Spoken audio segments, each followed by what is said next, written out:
అరే ఊరికనే కృంగిపోయే వాళ్ళకి చెప్తున్నాడు దేవుడు ఈ మాట.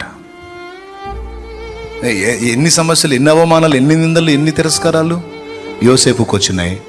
ఏం చేశా? యోసేపుకు వచ్చినాయి, అంతే ఉన్నాయా? యోసేపు తల ఎత్తలేదా? నేను యోసేపును గణపరచలేదా? సింహాసనం ఎక్కించలేదా?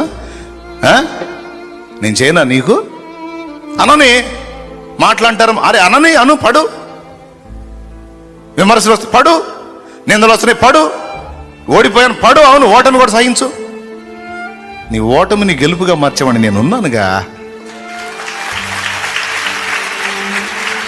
అరే నన్ను నమ్మవేను?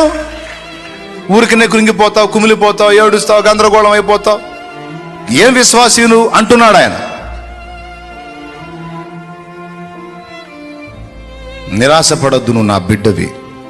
ఈ కృంగుబాటు అనే దరిద్రం నీలో వదిలిందాక రప్పిస్తా.